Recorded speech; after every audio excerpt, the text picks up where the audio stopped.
In a small village nestled between emerald green rice fields and hills that touched the clouds, lived a young man named Lida. He was 20 years old, his skin bronzed from working under the hot sun, his hands calloused from years of tilling the soil. It was the residence of a wealthy merchant, a man whose coffers were overflowing and whose influence stretched far beyond the confines of their village. And within that grand house lived a young woman named Yaya. She was only 18, yet her beauty was as radiant as the full moon that graced the night sky. Yaya listened, her eyes shining with admiration for this young man who dreamed big despite his humble beginnings. Yaya, in turn, spoke of her desire to teach the village children who had no access to education. Lida's heart swelled with pride. He might not have had much to offer, but the love he had for Yaya was as boundless as the sky. He would have carved their initials on the tree, but he knew better. Lida, on the other hand, could only watch from afar, his attempts to speak with Yaya's parents falling on deaf ears. All he could do was wait, hoping that one day his love for Yaya would break through the barriers that separated them. He would absorb her words, feeling the weight of her emotions pressing against his chest like a tangible weight. He couldn't offer her solutions, couldn't magically erase the gulf between their social standings. All he could do was hold her hand, his rough fingers interlaced with her smooth, soft ones, and whisper words of comfort and reassurance. Seeing the love and devotion in Lida's eyes, her heart ached. She walked past the familiar banyan tree, its silent branches bearing witness to her love story, and reached Lida's humble abode. He was sleeping on a mat beside his father's old hut, his chest rising and falling in a peaceful rhythm. Their journey was just beginning, and under the watchful gaze of the banyan tree, they ventured forth, ready to face whatever lay ahead. Together, their love story became a legend in the village, a beacon of hope for many, a reminder that love knows no bounds. And under the banyan tree, where it all began, a carving still reads, "Lida plus Yaya, love grows where hearts believe." Yaya knelt beside him, her heart pounding in her chest, as she gently touched his shoulder, rousing him from sleep. Their eyes met. In that instant, the world faded away. There were no more social barriers, no more disapproving parents, only two hearts beating as one. She couldn't bear the thought of losing him, of a future without the man who had captured her soul. Finally, she decided to take matters into her own hands. Instead, he pressed a small wildflower into the soft earth at the base of the tree. It wasn't much, but it was a start. He loved Yaya with all that he had, and that love was worth fighting for, so he did what any young man in love would do. Behind them, the banyan tree stood tall, its branches rustling in the morning breeze, a silent testament to the enduring power of love. As they ventured into the unknown, hand in hand, Lida and Yaya knew they had each other, and that was all that mattered. Yaya's parents rejected him outright, their words like shards of glass piercing his heart. Yet Lida stood firm, refusing to be deterred. He vowed to wait outside their home until they reconsidered, until they gave him their blessing. His love for Yaya wouldn't be denied, wouldn't be contained. He went to Yaya's house and demanded to see her parents. His voice, though shaking with a mixture of fear and determination, echoed with the strength of his convictions. He told them of his undying love for their daughter, of how their happiness was intertwined, and of how he couldn't bear to be separated from her. While her parents believed they had imprisoned her heart, Yaya's spirit soared free. Each night when the moon climbed high in the sky, she would slip out of her home, her footsteps echoing the urgency of her heart. She would then make her way to the banyan tree,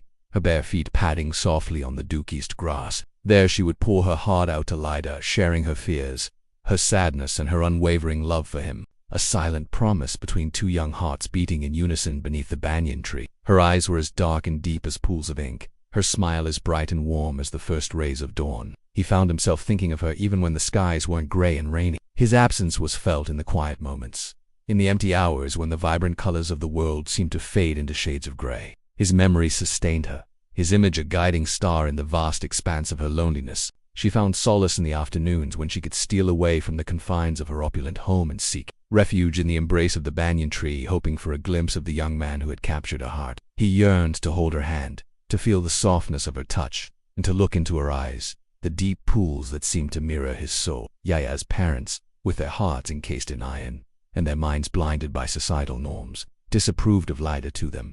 He was merely a poor farmer's son, a man of low social standing and limited prospects, for how could they allow their precious daughter to be associated with such a man? When they discovered the secret meetings under the banyan tree, they took drastic measures to keep the young lovers apart. The thought of her laughter echoing in his ears spurred him to work harder in the fields, to dream bigger, to hope for a future where he could be worthy of her love. Yaya wasn't just beautiful. Her heart was as pure as the mountain spring, and her laughter echoed like the sweet melody of birdsong. Lida was the son of a poor farmer, a man whose shoulders were stooped from a lifetime of labor, and whose eyes held the wisdom of ages. Despite their humble dwelling made of bamboo and palm leaves, Lida's art was rich with dreams that soared as high as the kites that danced in the wind. Not too far from Lida's simple abode stood a magnificent house with walls as white as snow and a roof that gleamed like burnished gold. Their paths, so different, were about to converge under the shade of an ancient banyan tree. It happened one gloomy afternoon when the heavens opened up and poured down a torrent of rain. Lida, drenched in water and with mud staining his bare arms, sought shelter under the sprawling branches of the banyan tree, and there he saw her, Yaya, her delicate frame framed by the outspread leaves, her face pale in the gloom, a stark contrast against the dark green of the canopy. The sight of her, so fragile and vulnerable, stirred something deep within Lida, a protectiveness that was as strong as the roots of the tree above them. When the rain subsided and the clouds parted, revealing shy glimpses of the sun, Lida learned that Yaya lived in the grand house beyond the field of tall bamboo. Their initial awkwardness melted away, replaced by easy laughter and comfortable silences. In the weeks that followed, every rainy afternoon became an eagerly awaited rendezvous. The banyan tree became their sanctuary, the whispering leaves their confidants as they shared dreams, hopes, and fears. Under the banyan tree, Lida would tell her about his aspirations of owning a sturdy pair of oxen to help his father in the fields, or of building a small house with white walls and a red roof. As the days turned into weeks and the weeks into months, Lida's feelings for Yaya deepened. Meanwhile, Yaya's thoughts often drifted to Lida.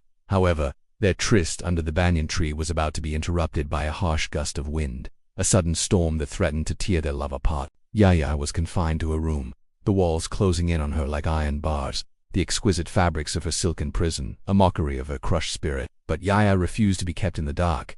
She wasn't a caged bird that would simply sit and suffer. And Lida, under the comforting shade of the banyan tree, would listen. One particularly oppressive night, as the torrential rain mirrored the turmoil in Yaya's heart, Lida made a decision. He could wait no longer. But their reaction was like a bucket of cold water on a blazing fire. Days turned into nights and Lida's vigil continued. His body grew weary, his spirit resolute, but his perseverance began to take a toll on Yaya. Under the cloak of darkness, when the rest of the world was asleep, Yaya slipped out of her home. They left the village together, walking into the sunrise, their hands intertwined, their steps light and hopeful. Theirs was a love story that defied social norms, a tale that whispered that love, once true, can conquer all. A long time ago, in a faraway village nestled between rolling hills and a sparkling river, lived a young woman named Lida. Now, Lydia wasn't your ordinary village girl. She had a spirit as bright as the morning sun and a heart as big as the moon. Yaya was different from the other villagers. She had skin as dark as polished ebony and eyes that twinkled like distant stars. Yaya was from a faraway land, a place where the sun kissed the earth with golden light and the people sang songs that made your soul dance. But why she was in the village, nobody knew. All the villagers did was whisper and point their fingers. When she opened it, she saw a tall, beautiful woman standing there. Together, they made plans for the future. They would build a life filled with love, laughter, and happiness. Lida's carpentry skills were in high demand, so she worked hard to earn money. She made strong, sturdy tables, chairs, and cabinets that became the talk of the town. His bravery had been celebrated in the local newspaper, and people now spoke of him not as a poor farmer's son, but as a hero. Mr. Chan, sitting alone in his garden, read the article in silence. The road was long and tiring, but their love for each other gave them strength. As they walked, they talked about their dreams for the future, about the life they had built together, and about the love that had kept them going all these years. Lida and Yaya returned often to the village, welcomed like family. Their love story became a legend, a tale told around hearths and under ancient trees. It was a story of sacrifice, strength, and two hearts that never gave up on each other. And beneath the old banyan tree a new carving appeared, a testament to their enduring love. Real love returns even when the world says it shouldn't. Finally, they reached the village. The houses seemed smaller, the streets narrower than they remembered. But what touched their hearts the most was the old banyan tree under which they had carved their initials all those years ago. It still stood proudly, its branches reaching towards the sky. He thought of the rumors about his daughter and the disappointment in his own heart. But now, holding the newspaper in his trembling hands, he realized that perhaps he had judged them too harshly. Meanwhile, Yaya, with her gentle heart and wise mind, became a teacher at the local school. Yaya's heart skipped a beat as she recognized her mother's handwriting. With shaking hands, she opened the letter and read, "My dearest Yaya, your father is very ill. He asks for nothing, only to see you once more. Yaya looked at Lida, her eyes filled with tears. We must go back to the village, she whispered. My father may not have much time left. She taught the children with patience and kindness, shaping their young minds like clay. It was Yaya. She had come back. Overjoyed, Lida rushed to help her. Mr. Chen is waiting for you inside, he said. Yaya's legs trembled as she stepped into the house. There, sitting quietly in the garden, was her father, looking frail yet dignified. Yaya knelt beside him. Papa, I've missed you.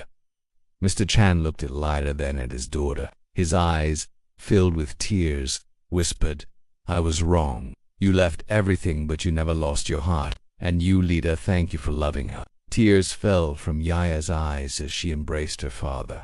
At that moment, all the anger and resentment vanished, leaving only love and regret for the time lost. And as they talked, Yaya told Lida that she had traveled all over the world, but no place had felt like home. She had searched for Lida everywhere, and finally, fate had brought her back to the little town. Every day she would wake up before the rooster crowed and run to the river to gather water. Lida, with her heart as pure as the driven snow, replied, What is it? Yaya, you can tell me anything. It was a special recipe from her homeland, and its delicious smell mingled with the sweet scent of honeysuckle that grew outside their window. Rumors had spread like wildfire that their daughter had abandoned her noble life to live with a poor farmer's son, and now they were nothing more than commoners. Her father, Mr. Chen, refused to speak her name. He saw the engagement ring she had received from the wealthy merchant, an offer that could have lifted them from poverty, as a symbol of hope and a reminder of their shattered dreams. As for Yaya's mother, Mrs. Chang, she locked herself in her room, weeping silently. She dreamed of fine clothes for Yaya, of elegant parties, and of seeing her daughter wed into a rich family. Instead, their home had become a prison of tears and regret.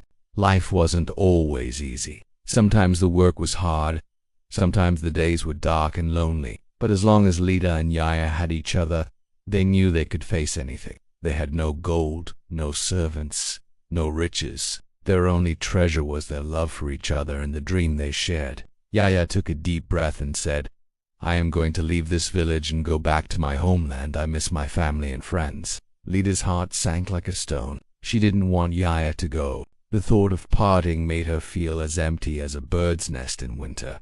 But it wasn't just any water she collected. Oh no. She missed their walks by the river, their talks about faraway lands, and most of all, she missed Yaya's laughter, which was like the music of 1,000 bells. So Lida decided to do something brave and bold. She packed her things and left the village. She walked for many days over hills and valleys until she came to a beautiful town by the river. There, with her own hands, she built a simple yet cozy wooden house. Then she spent her days working as a carpenter, crafting beautiful furniture and toys. And when the evening shadows grew long, she would walk to the river and call out Yaya's name. But Yaya was nowhere to be found. Lydia gathered water from a secret spring hidden among the reeds. The villagers believed this water had magical healing powers. Now, one day while fetching this mystical water, Lydia met an enchanting woman named Yaya one day. While the two friends were sitting by the river, sipping water from the magical spring, Yaya turned to Lida and said, Lida, I want to tell you something. As the days went by, Lida couldn't stop thinking about Yaya. Weeks turned into months and months into years. Lida almost forgot about Yaya when one sunny afternoon, she heard a knock at her door. The two friends hugged each other tightly, and Lida's heart soared like a kite in the wind. In their modest wooden house by the river, the aroma of Yaya's warm rice soup filled the air every evening. But back in the village, Yaya's parents remained angry and ashamed. Then one afternoon, news reached the village that shook everyone to their core. Lida had saved a child from a burning house. A few weeks later, a letter arrived at Lida and Yaya's doorstep. It was written in elegant script and bore the crest of Yaya's family. Hand in hand, Lida and Yaya began their journey back. This is part 3 of the series, Love That Builds a Legacy. If you haven't seen the other 2 parts yet, click here to watch part 1 and here to watch part 2. Lida and Yaya, now husband and wife, had returned to their peaceful life in the riverside town. The memory of their struggles still lingered like the scent of rain on dry earth, but their love had grown stronger through the hardship. The other was someone Yaya knew, Mr. Chan, her father. His face, usually etched with pride and authority, was now creased with worry. In the quiet of their home, Lida and Yaya sat surrounded by the tangible links to their shared heritage. His gaze was fixed on the worn tool in his hands, as if finding solace in its familiarity. Yaya nodded, understanding etched on her face. This wasn't just about their past, it was about the ripple effect of their choices on those around them. Their decision to leave wasn't just theirs, it affected Mr. Chan and the young man. The latter, who had introduced himself as Tai, Mr. Chan's grandson. Tai, the young man, sat in quiet contemplation, his earlier arrogance giving way to understanding and respect. In the tapestry of Lida and Yaya's anticipation, their love story, already a testament to the enduring spirit of the human heart, was set to enter a new chapter. Your comments inspire us to keep bringing these stories to life. Thank you for joining us. Until next time, let this be a reminder that love, in its many forms, is the most enduring force of all. By the end of their tale, the sun was high in the sky, casting its warm glow on the clearing. There were no dramatic pronouncements, no tearful reconciliations, just a profound shift in understanding. Their love had started in secret, battled rejection, survived poverty, and bloomed into something eternal, a beacon in the ever-changing landscape of their lives. Carved into the door of the school were the final words of their journey. Love is not what you are given. It is what you build and never stop building. Love, with his grandfather not just as an observer, but as a participant, eager to learn the carpentry trade from Lida. The box, once overflowing with the weight of generations, now lay empty beside them, its contents spread around like memories on a table. They named him Savan, a name that resonated with the depth of their love and the richness it had brought into their lives. Lida built a small school with his own hands, his tools whispering tales of generations past, while crafting a structure filled with promise for the future. He named it the Banyan Tree School, in honor of the tree that had sheltered their first stolen moments together. Within its walls, children from all backgrounds came to learn, their laughter echoing the joy that filled Lida and Yaya's heart. They learned not just from books, but from the life lessons etched on Lida and Yaya's faces. Stories of love, loss, resilience, and hope. The prospect of sharing their intimate past, of reliving moments that had shaped them in ways both beautiful and painful, was daunting. Yet she knew that honesty, as always, was the cornerstone of their relationship. The fire crackled in the hearth, casting dancing shadows on the walls, adding drama to the seriousness of their discussion. "The truth," he said, his voice firm, yet gentle. "We will show them how our love grew from the ground up, from the very tools they hold in their hands, from the memories etched in every stroke of the hammer." As dawn painted the sky with hues of hope and new beginnings, Lida and Yaya stood before their assembled family, a testament to the enduring power of love. They shared their journey, not with bitterness, but with the quiet dignity of those who had weathered life's storms and emerged stronger. They spoke of their love, which had bloomed in the most unlikely of places, nurtured by shared dreams and cemented by the harsh realities of life. They told the story of their struggle, not as a tale of woe, but as a ballad of resilience, emphasizing that their love had not just survived, it had thrived in the face of adversity. Outside, the night hummed with the music of crickets, a soothing soundtrack to the conversation that was weaving its way into the fabric of their lives. He held out a hand, palm open, revealing an old wooden box.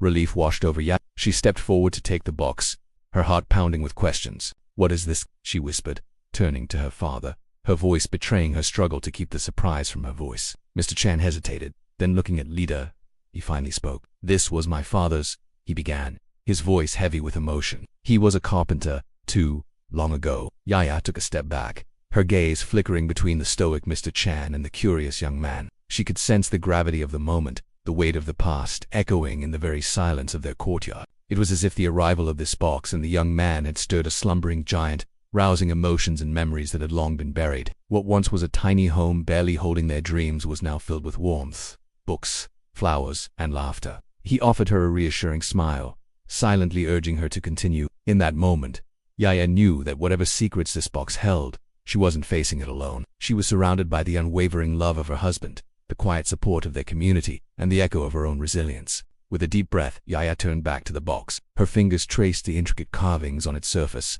As she lifted the lid, a rush of air swept through the room, carrying with it the scent of old wood and distant memories. Nestled within lay several tools, each bearing silent witness to generations past. There were chisels, worn smooth with age, a testament to countless hands that had grasped them before. A sturdy hammer peeked out, its head glinting as if daring to be put to use once more. And then there was the ruler, intricately carved, a silent storyteller frozen in time. But it was the aged carpenter's notebook that truly captured Yaya's attention. Its leather cover was supple, its pages filled with sketches and measurements, each marking a moment of creation, each turn of the page echoing with the heartbeat of a bygone era. The walls seemed to expand with every passing season, mirroring the growth of their love and the expansion of their hearts. The bamboo hut was still modest, but within its walls echoed the strength of their bond, a testament to the quiet revolution that had occurred within them. Yaya was expecting their first child. Lida, though still a humble carpenter, had become well respected in the community. He built schools, repaired homes for the elderly and trained young apprentices, each stroke of his hammer ringing with the confidence of one who had overcome. People no longer saw him as the poor man's son who had won the lottery with Yaya,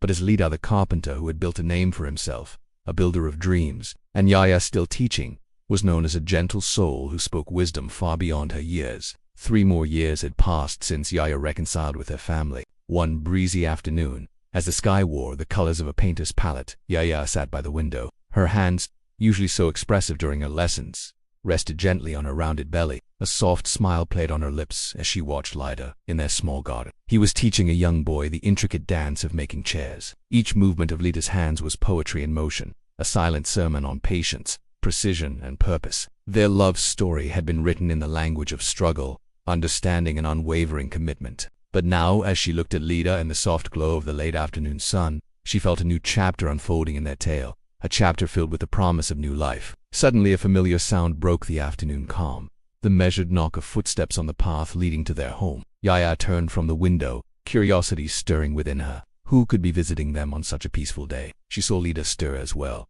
his gaze following the sound. Together they went to the door, Lida opening it to reveal 2 figures standing on their threshold. One was a stranger, a young man with inquisitive eyes and a polite demeanor. Lida, ever the embodiment of quiet strength, reached out, his touch firm yet gentle on Yaya's shoulder. As Yaya delved deeper into the box's contents, she couldn't shake off the feeling that these tools weren't just relics of the past. They were links to a future she hadn't dared to dream of. They want to return, Lida finally spoke, his voice echoing the gravity of the situation.